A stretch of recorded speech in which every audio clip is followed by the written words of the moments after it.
What's up, everybody? Michael Walsh here. So this is a follow-up video to one I put out last week where I argued that Dricus du Plessis does not belong in the UFC. And I'm here to say the same thing today about Justin Gaethje. Now, that video I put out last time, it got some decent traction and it got a lot of negative responses. And a lot of those responses were from morons who clearly didn't even watch the video. I think a lot of people, they just see a title that they disagree with, or they see a thumbnail that they disagree with, and they just click and comment rather than listen. I don't know, that sounds like a stupid way to live your life to me, but so be it. If you've listened this far, hopefully you're at least willing to hear me out. Because, as I said like 30 seconds into the Dricus video, my point is not that Justin Gaethje isn't good enough to be in the UFC.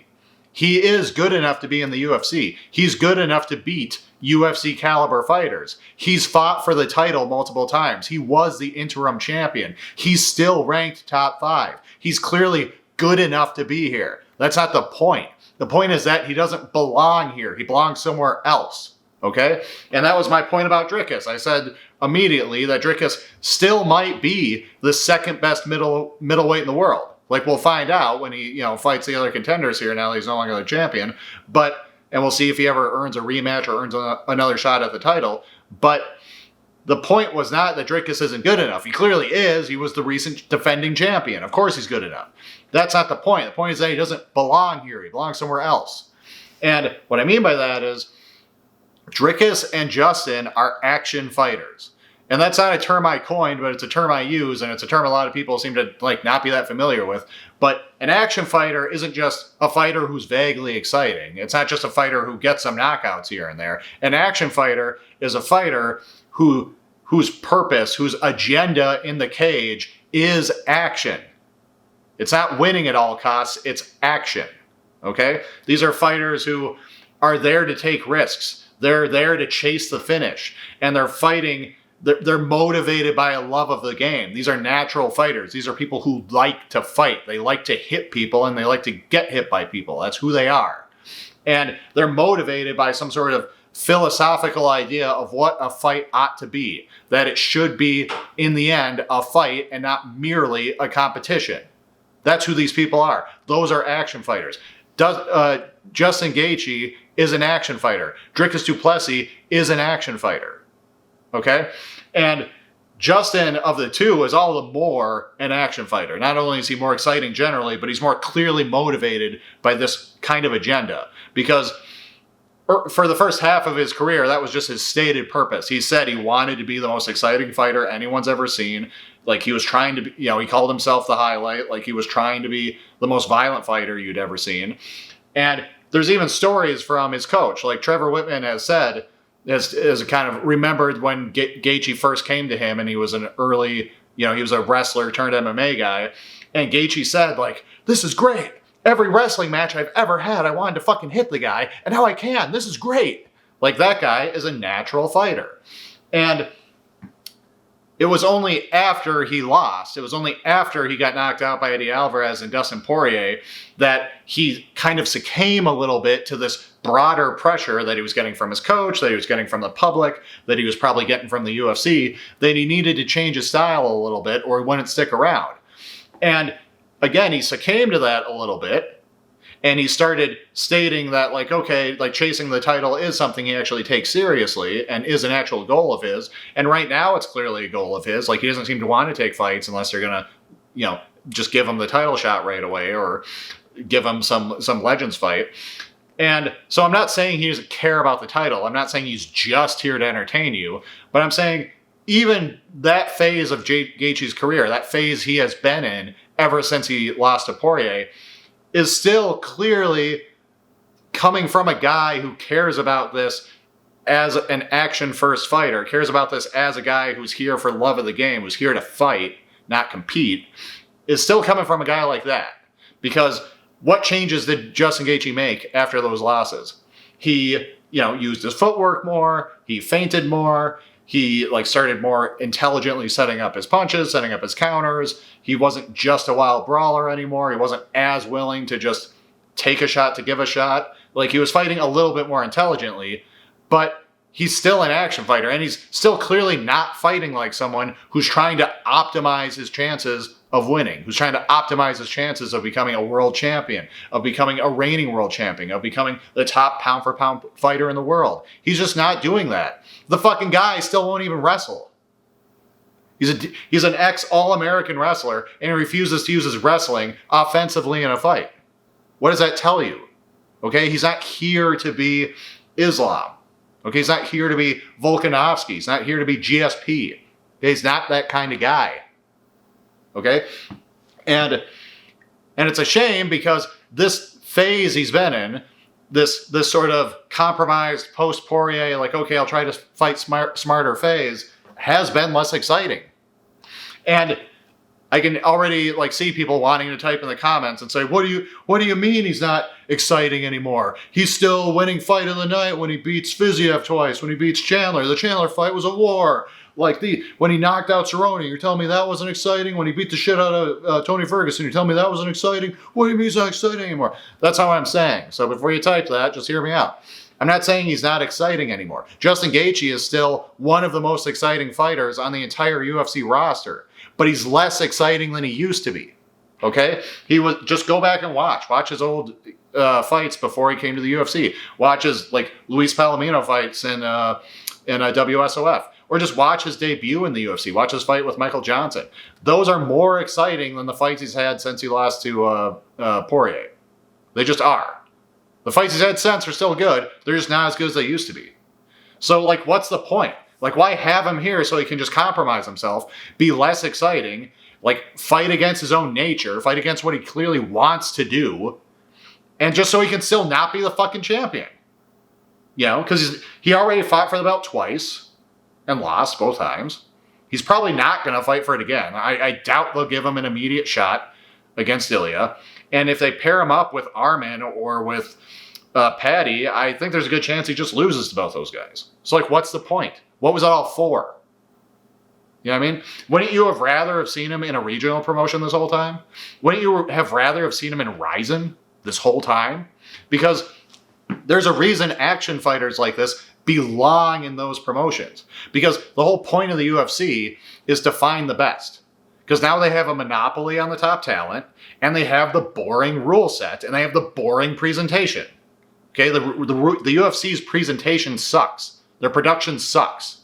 Their sense of spectacle is non-existent. Okay? And that was always their mission statement, even back when they were competing with Pride. That's how they sold themselves. It was the best fighting the best 2 to 3 times a year. We're here this is a sport. We take this seriously. And they used to be meritocratic about how they gave out title shots. And now since McGregor and Rousey and whatnot, they do more of the money fights, and they do more, they play favorites. They give unearned title shots to people like Sean O'Malley because they're trying to make stars. That happens more now. The days where, the John Fitches of the world just got shots because they deserved it are less, aren't here anymore. Like, that stuff happens less commonly. That's why you have someone like Evloev who isn't getting a title shot against Volkanovski, even though he deserves it. But with all that being said, the UFC still, compared to other companies, treats itself more like a sport. It still treats it more like an entity whose purpose is to find the best in the world, as an entity whose purpose is competition and not merely entertainment. A sport, not a show. That's how the UFC still operates overall, despite those exceptions and despite those changes. And just in reality, because of its shitty promotion, because of its shitty sense of spectacle, and because of the shitty rule set, because the UFC operates under the US unified MMA rules, all of that combines to make less exciting fights. And you've got promoters in other parts of the world. You've got One, you've got Ryzen, you've got KSW, you've got these other shows who put way more work into the presentation and the spectacle. They operate under way better rule sets where they're allowing you to do soccer kicks, knees and stomps to the heads of downed opponents and so on. They're in a ring. They've got judging criteria in a lot of cases where they judge the fight as a whole, and they focus more on damage. So it's all kind of steering away from like boring ass wrestlers, basically, and that's always been a thing. That you have the yellow card system in One is still a thing. I think Ryzen has the yellow card system. Like, And just broadly speaking, regional promoters are incentivized to find exciting fighters and pair them up because they know they don't have the best fighters. They know they can't compete even the top B leagues like Ryzen, like they know they can't compete with the UFC in the way that Pride did, in the way that even like Strikeforce and WEC kind of did. Like just the UFC has too much of a monopoly at the top end of the sport for anyone to even try to convince you that their champion is better than the UFC champion. So instead of even try, now their incentive is entirely to create action, to say, look, we're going to find the most exciting fighters we can, and we're going to pair them up based on the likelihood that they'll produce exciting fights, and not based on some meritocratic ranking system where it's like, sure, this guy's exciting, and sure, this guy's a boring fucking wrestler who's probably going to ruin his day and like wrestle him to a decision, but they have to fight because they're ranked right next to each other, and we want to see which of these guys has the best chance of fighting for the belt, which would be more how something like the UFC and how a normal sport would operate. These regional promotions don't do that. They take exciting fighters and they pair them up with other exciting fighters because they're trying to find exciting fighters to create exciting fights, because that's how they sell their product. And that's where, again, guys like Dricus, guys like Gaethje, who are action fighters, especially Gaethje, they belong there. Because just imagine Gaethje after the WSOF. Let's imagine he just went to Ryzen and he just never came to the UFC. He never had those losses to Eddie Alvarez and Dustin Poirier. He never had that pressure of like, hey, if you want to stick around, if you want to be in the UFC, you're going to have to change so that you can start winning more. If he just went to Ryzen and he just fought an endless slew of like Japanese fighters who were way worse than him, who were more on the level of the WSOF fighters, the fights would be better. He never would have had to change. And he would have had these exciting wars like he always had. And he probably would have fought more often because fighters in the regional scenes tend to fight more often. Justin Gaethje fought more often prior to coming to the UFC than he did in the UFC. He fought as often or more as the WSOF champion as he has as a contender in the UFC. So it's put in perspective. Like, Justin Gaethje now has 31 fights. We could be living in an alternate world where he's had over 40 fights. And they were all as exciting as the first 17 before he came over. Or the first 18 if you include the Michael Johnson fight. Why wouldn't that be better? Like, he'd almost certainly be making as much money. He'd probably be making more money. And we get to see him, truly open up his skill set because he'd be able to use the soccer kicks and the knees to the grounded opponent and so on. What is worse about this? What? Again, the guy's never even been the champion. He's probably never going to be the champion. And it seems like from the very beginning that just wasn't why he was here.